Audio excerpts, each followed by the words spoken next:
सुप्रभात सज्जन श्रोते हो. नेहमीप्रमाणे दिनीमध्ये आपणा सर्वांचे सहर्ष स्वागत. आजच्या निरूपणाचा विषय आहे फिटे अंधाराचे जाळे. संस्कृत सुभाषित आहे, अलब्ध ज्ञान दृष्टीनाम क्रियापुत्र परायणम यस्य नास्त्यं वरम पट्टम कंबलम किम त्यजत्यसौ. म्हणजे ज्ञानदृष्टी प्राप्त ज्या नसे त्याने दैव प्राप्त कर्माचरण करणे योग्य असे. पुरेसे वस्त्र ज्यांचे ठाई नसे त्यांनी स्वठाई असलेली घोंगडी ही टाकणे कैसे योग्य ठरत असे. ज्ञानदृष्टी जोपर्यंत प्राप्त होत नाही तोपर्यंत प्रत्येकाने त्याला जन्मजात व वंश परंपरेनुसार जे कर्म किंवा वृत्ती प्राप्त झालेली असते त्यानुसार कर्माचरण करणे उचित ठरते.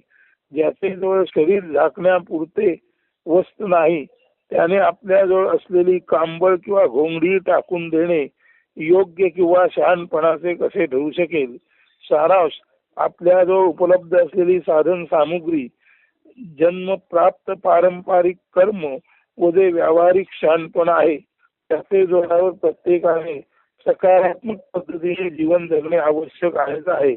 नाही त्याची चिंता करून आणि आहे त्याकडे दुर्लक्ष करून विनाकर्म केवळ जो जीवन निराशाग्रस्ततेत किंवा अनिच्छेने जगू पाहतो तो तमोगुणी अज्ञ माणूस देव व दैव प्राप्त जीवनाचा उहेर करून खरे तर ईश्वराचा अपमान करण्याचा प्रमाद गुन्हा करीत असतो. अज्ञान हे तमोगुणाचे फळ आहे. तसा जन्मजात अज्ञानी कोणी असतो असेही नाही. अज्ञान हे तमोगुणाचे फळ आहे. तसं बघायला गेलं तर जन्मजात अज्ञानी कोणी असतो असंही नाही. मात्र होते काय की एखाद्याचा जन्म अशा कुळात घराण्यात होतो की जेथे पिढ्यानपिढ्या अज्ञान, दुःख, दारिद्र्य यांचा वास असतो. परिणामतः अज्ञानातून अज्ञान, दुःखातून दुःख, दारिद्र्यातून दारिद्र्य अशी वाईटातून अधिकाधिक वाईट अशी दुःख साखळी निर्माण होते. जर अशा घराण्यातील एखादी व्यक्ती कर्मधर्म संयोगाने म्हणा वा स्वजाणीवेतून किंवा स्वप्रज्ञेतून म्हणा थोड्याफार साक्षी भावातून आपणाला जन्म प्राप्त म्हणजे जन्मापासून प्राप्त झालेल्या परिस्थितीचे नीट निरीक्षण करू शकेल तर अशा व्यक्तीच्या हे निश्चित लक्षात येईल की तिच्या कुटुंबातील कोणीच व्यक्ती आशावादी सकारात्मक वागणारी नाही. पुढे जाऊन त्या व्यक्तीच्या ही लक्षात येईल की शारीरिक क्षमता असूनही ती दुर्लक्षित केल्याने त्याचा विपरीत परिणाम संबंधित कुटुंबातील माणसांच्या मनावर होऊन त्यांची मनेही निराशाग्रस्त निष्क्रिय होऊन सर्वच हातपाय गाळून केवळ जीवनाकडे ढकल गाडी म्हणून पाहत आहेत. त्यांचे जीवन अजगरासारखे सुस्त मंद जडशीळ बनले आहे. ते केवळ सरपटत आहे. त्यांचं जीवन पुढे जात नाही, ते केवळ सरपटत आहे. हा दैव दुर्विलास केवळ आणि केवळ साक्षीत्वाच्या अभावी शबलित म्हणजे दुबळ्या बनलेल्या प्रयत्न शून्य बनलेल्या मनातून आणि त्या कारणाने हातपाय गाळून बसण्याच्या मूर्खतापूर्ण प्रदीर्घ परंपरेतून निर्माण झालेला कार्यरूप परिणाम आहे. एकदा हे लक्षात येताच ज्ञानाची ठिणगी साक्षीत्वाच्या अभ्यासाने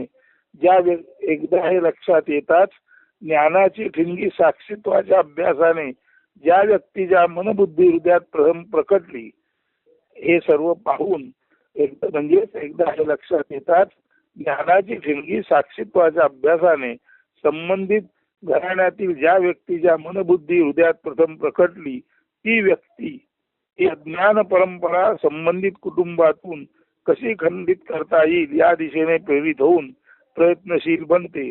मग ही परंपरा निराशाग्रस्तता नष्ट होते आणि तमोगुण नष्ट होऊन ज्ञानगुण उदित होतो व भाग्यात पालट होतो. सारांश, नाही त्याचा जास्त विचार करून आहे त्याकडेही दुर्लक्ष करणे हा प्रमाद आहे. पुरेसे कपडे नाहीत म्हणून असलेली कांबळ टाकणे हा मूर्खपणा आहे. धनसंपत्ती नाही म्हणून उपलब्ध असलेल्या शारीरिक क्षमता किंवा बळाचाही वापर न करता हातपाय गाळून बसणे यात शहाणपणते काय. हेतदर्थ जीवन आहे त्या साधन सामुग्रीनिशी उत्साहाने जगण्यासाठी परमेश्वराने मानवाला दिलेली देणगी आहे. जर या परमेश्वरी देणगीचा विसर पडला तर आपल्याला ईश्वराचा विसर पडला असेच म्हणावे लागेल. म्हणून परमेश्वराने जीवन हे जगण्यासाठी दिलेले आहे. परमेश्वराने जीवन हे उत्साहाने जगण्यासाठी दिलेले आहे. त्या परमेश्वराने दिलेल्या देणगीचा ज्याला विसर पडला त्याच्यामध्ये हा जो तमोगुण निर्माण होतो, अज्ञान गुण निर्माण होतो, त्याचाच परिणाम म्हणजे आहे त्याचा विसर आणि नसलेल्याची चिंता. अंग झाकायला पुरेसे कपडे नाहीत म्हणून असलेलं कांबळ किंवा घोंगडीही टाकणं, आपल्याला आपल्याकडे ही नाही, संपत्ती नाही, संपन्न अवस्था नाही म्हणून आपल्या शारीरिक संपत्तीचा, आपल्या शारीरिक बळाचाही विसर पडणं म्हणजे आहे त्याकडे दुर्लक्ष आणि नसेल त्याची चिंता करून हात पाय घालून बसणं. हा परमेश्वराने जे जीवन उत्साहाने जगण्यासाठी दिलेले आहे अशा या परमेश्वराने दिलेल्या जीवनरूपी देणगीचा अवहेर करण्यासारखा आहे. आणि असा परमेश्वराने दिलेल्या जीवनरूपी देणगीचा जो अवहेर करतो तो माणूस किंवा ते कुटुंब तमोगुणग्रस्त असते. आता या तमोगुणाबाबत परमहंस सद्गुरू स्वामी स्वरूपानंद काय म्हणतात ते पहा. संजीवनी गाथा 506 अभंग क्रमांक 85. अंगी वाढे तमोगुण तदा फाकते अज्ञान, जीव होय मोहग्रस्त लक्ष नाही राहे सुस्त, मंद आळशी खादाड सदा निद्रेची झापड, कर्म करी तै प्रमाद किती होती नाही शुद्ध, स्फूर्तीहीन अंतःकरण स्वामी म्हणे तो पाषाण. अंगी वाढे तमो गुण तदा फाकते अज्ञान. म्हणजे खऱ्या अर्थाने परमेश्वराने दिलेल्या उत्साहाने जगण्यासाठी दिलेल्या जीवनरूपी देणगीचा ज्याला विसर पडला त्याच्या अंगात तमोगुण वाढतो म्हणजे तो अज्ञानाने ग्रस्त होतो. अंगी वाढे तमोगुण तदा फाकते अज्ञान, जीव होय मोहग्रस्त लक्ष नाही राहे सुस्त. जीव मोहग्रस्त होतो म्हणून जीव जिथे जिथे अडकतो त्या संपूर्ण जागा म्हणजे दुसरं तिसरं काही नसून तो मूर्खतेचा पसारा असतो. जीव होय मोहग्रस्त म्हणजे जीव मोहात किंवा मूर्खतेच्या बंधनात अडकतो. लक्ष नाही राही सुस्त, आणि योग्य जागी लक्ष देत नाही आणि सुस्त राहतो. योग्य जागी लक्ष देणे, योग्य जागी योग्य प्रकारे लक्ष देणे याला साक्षीत्व म्हणतात. आपल्याला प्राप्त जी परिस्थिती आहे ज्याकडे जर तटस्थतेने साक्षीत्वात कोणी पाहू शकेल तर त्या परिस्थितीतील उपलब्ध साधन सामुग्रीपैकी कुठल्या साधन सामुग्रीचा वापर करून आपण आपली परिस्थिती बदलू शकतो हे साक्षीत्वात राहणाऱ्या माणसाच्या लक्षात येते. परंतु मुळातच ज्याने जीवनाचा अवहेर केला, मुळातच ज्याने परमेश्वराने दिलेल्या जीवनाच्या प्राप्तीकडे दुर्लक्ष केले, जीवन हे उत्साहाने जगण्यासाठी आहे, जीवन हे ज्ञानासाठी आहे, जीवन हे आनंदासाठी आहे, याचा ज्याला विसर पडला तो किंवा अशा कुळामध्ये तमोगुणरूपी अज्ञान वाढत जाते. अशा कुळातील माणसं मूर्खतेत अडकतात, त्यांचं साक्षीत्व नाहीस होतं आणि त्यांचं जे लक्ष असतं ते केवळ मूर्खतेतच असतं. म्हणून जीव होय मोहग्रस्त लक्ष नाही राही सुस्त. अशा कुळातील माणसे त्यांचं लक्ष योग्य ठिकाणी नसतं, त्यांचं साक्षीत्व राहतं आणि केवळ मायामोहामध्ये ही माणसं अडकून राहतात. आणि पुढे ही माणसं मंद आळशी खादाड सदा निद्रेची झापड. मंद सुस्त जडशील आळशी आणि ज्यांची फक्त भूक जागृत आहे आणि भरपूर खायचं आणि भरपूर झोपायचं अशी मंद आळशी खादाड सदा निद्रेची झापड. कर्म करी तै प्रमाद किती होती नाही शुद्ध. एक तर ही माणसं कर्म टाकतातच, यांना कर्म करण्याची आवडत नसते, कारण खादाडपणा अज्ञान आणि सुस्ती त्यामुळे यांचं संपूर्ण जीवनच अजगरासारखं सुस्तावलेलं असतं. त्यातूनही जर यांनी काही कर्मे केली तर ती सर्वच्या सर्व कर्मे अशुद्ध स्वरूपाची असतात.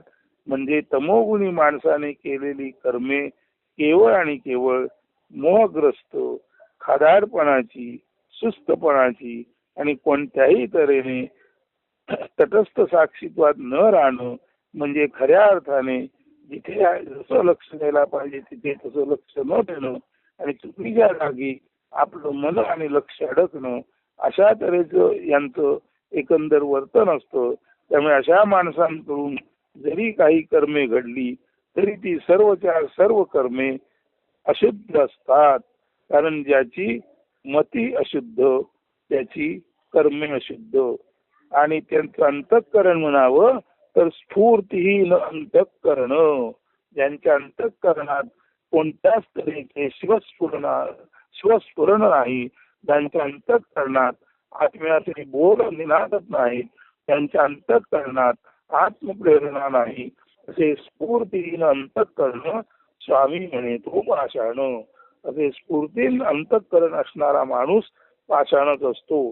तर हा जो तमोगुण आहे तो अशा कुटुंबामध्ये परंपरेने वाढीस लागलेला असतो. त्याचा परिणाम असं कुटुंब पिढ्यानपिढ्या दुःख, दारिद्र्य आणि अज्ञानात म्हणजे तमोगुणात पिचत असतं. तर हा जो तमोगुण आहे त्याचा अर्थ आपण सांगितला. आता एकदा हे काव्य नवे अभंग नीट शांतपणे वाचतो आणि आपण तो तितकाच शांतपणे श्रवण करावा. अंगी वाढे तमोगुण तदा पाकते अज्ञान, जीव होय मोहग्रस्त लक्ष नाही राहे सुस्त, मंद आळसी खादाड सदा निद्रेची झापड, कर्म करी तै प्रमाद किती होती नाही शुद्ध, स्फूर्तीहीन अंतःकरण स्वामी म्हणे तो पाषाण. तर असे सारे तमोगुणाचे साम्राज्य जोपर्यंत साक्षीत्वाचा उदय होत नाही तोपर्यंत अशा तमोगुण अंधारग्रस्त कुळाचा व त्यातील माणसांचा अंधार प्रवास कायमच असतो. जर यदा कदाचित अशा कुटुंबात अशा कुळामध्ये जर एखादा माणूस यदृच्छेने परमेश्वरी कृपेने किंवा ज्याची प्रज्ञा मुळातच जागृत आहे म्हणजे स्वप्रज्ञा जागृत असल्यामुळे किंवा यदृच्छेने जर अशा कुळातील एखादा माणूस तटस्थ साक्षीत्वाचा अवलंब करील तर त्याला ज्ञानातील ध्यान प्राप्त होते. आणि एकदा का ज्ञानातील ध्यान त्याला प्राप्त झाले की आहे त्या साधन सामुग्रीमध्ये उत्साहाने जीवन जगून आपल्या नशिबामध्ये पालट करून गरीब सुद्धा श्रीमंत होतो, अज्ञानी सुद्धा ज्ञानी होतो, जडशील अंतःकरणाचा पाषाण सुद्धा स्फूर्तीने भरभरून वाहणारा असा शिवस्फुरण असलेला होतो. असं जेव्हा घडतं तेव्हा ओळखावं की त्या कुटुंबातील त्या घराण्यातील परंपरेने आलेला तमोगुण आणि अज्ञानग्रस्त प्रवास नष्ट होणार आहे. अशा अर्थाने एकदा का लक्ष एकदा का लक्ष अखंड सावधानता किंवा साक्षीत्व उदित झाले की अंधाराचे जाळे पेटते. म्हणून आजच्या या निरूपणात सुरुवातीला असं सांगितलेलं आहे की ज्याला ज्ञानदृष्टी प्राप्त झाली नाही त्याने सुद्धा दैवजात आपल्याला जे प्राप्त आहे त्याला अनुसरून कर्माचरण करावे. जसं ज्याच्याजवळ अजिबात वस्तू नाही त्याने आपल्याजवळ तांबळ जे आहे ते टाकून देणं उचित ठरणार नाही. म्हणजे ज्ञान नाही म्हणून कर्मच करणार नाही चुकीच आहे. ज्ञान नसलं तरी उर्वरित आपल्याला जे शरीर सामर्थ्य आहे, बळ आहे, त्याच्या आधारे आपण काही ना काही कर्म करत राहताच आपल्या लक्षात येते की हळूहळू या कर्म करण्यातूनच कर्माची उचितता अनुचितता लक्षात येते. त्यातूनच साक्षीत्व विकसित होते. आणि ज्ञान नसलेला माणूस जरी आहे त्या साधन सामुग्रीनिशी म्हणजे आहे त्या शारीरिक बलानिशी जर सातत्याने परंपरेचे का असेना कर्म करीत राहील तर अशा कुटुंबामध्ये अशा घराण्यामध्ये पुढे मागे एखादा ज्ञानी पुरुष साक्षीत्वात राहणारा पुरुष जन्माला येऊ शकतो. आणि पूर्वी ज्ञान नसलेलं हे कुळ किंवा हे घराणं आपोआपच आता ज्ञानवंताचं कुळ म्हणून गणलं जाऊ शकतं. म्हणून म्हणतात की एखाद्या कुळात चुकून एखादा ज्ञानी माणूस जन्माला येतो, तो चुकून ज्ञानी माणूस जन्माला येतो याचा अर्थ असा आहे संबंधित कुळ परंपरेने उत्साहशून्य जडशील प्रयत्न टाकलेलं असं तमोगुणाने किंवा ज्ञानाने प्रेरित झालेलं असतं. परंतु इतकं असूनही जर त्या कुळातील माणसं जे त्यांचं प्राप्त कर्म आहे ते सचोटीने करत राहतील तर अशा कुटुंबातील एखादा ज्ञानी माणूस जन्माला येतो आणि पूर्वी अज्ञानी म्हणून गणलं गेलेलं कुटुंब नंतर ज्ञानी म्हणून सुप्रतिष्ठित होऊ शकतं. म्हणून जे आहे त्याचा वापर करावा, नाही त्याची चिंता करू नये. ज्ञानदृष्टी नसेल तरी आपल्या जो जे करण्यासारखं आहे ते नीट करावं. ज्ञानदृष्टी नसली तरी सुद्धा कर्मदृष्टी जी उपलब्ध आहे ती उपलब्ध असलेल्या साधन सामुग्रीवर शारीरिक बळावरती आपण ते कर्म केलंच पाहिजे. जसं एखाद्या जो अजिबात वस्त्र नाही असा माणूस जर म्हणेल नाही तरी मी उघड्याच राहणार आहे, मग मला हे कोणीतरी दिलेलं एक कांबळं आहे, घोंगडी आहे, ती घेऊन तरी मी काय करू, तीही मी टाकून देतो. म्हणजे देवाने आपल्याला जे दिलेलं आहे त्याचा वापर करा आणि त्याचा वापर करता करता कर्म करता करता जे आपल्याला मिळालं नाही ते यथावकाश आपल्याला मिळू शकतो. याचा ज्याला विसर पडला तोच तमोगुणी आणि अज्ञानाने अंधाराने ग्रस्त व्हायला माणूस असतो.